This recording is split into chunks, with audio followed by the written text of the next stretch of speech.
Now that you know the requirements for installing VMware ESXi, let's talk about the multiple options that you have available to you for deployment.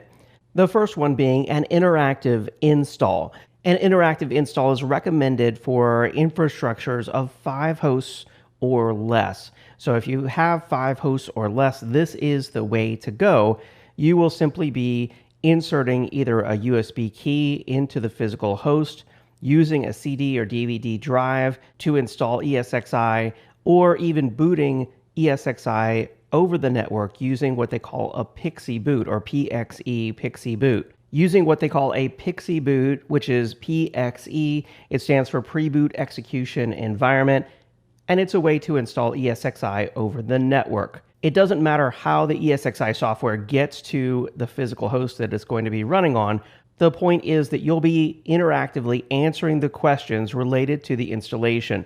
For example, configuring the root password, selecting which disk to install ESXi on, selecting the language for ESXi, and any other questions that might come up. And in fact, we'll be performing an interactive installation of ESXi in the next lesson. But before we do that, you should know that there are 2 other options for installing ESXi. The first one is a scripted installation. And with a scripted installation, you're going to provide a script to the installer that includes the answers to the questions that we'll be going through in the interactive installation.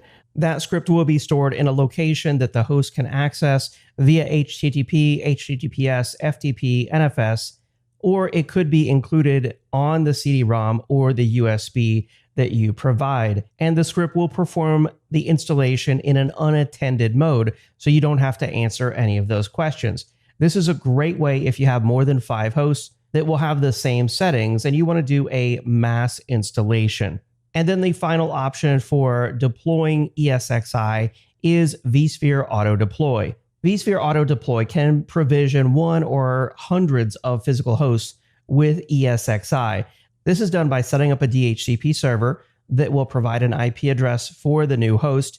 As part of the DHCP process, that host will get information on where to download the ESX ISO via a TFTP server. It'll download that ISO, and you'll use a host profile to apply any configurations, standardizations that you want to apply to this new host. And this is actually something that I'll show you how to configure step by step later in this course. Now that you understand the multiple options available for deploying ESXi, let me show you how to perform the first one, an interactive install, step by step.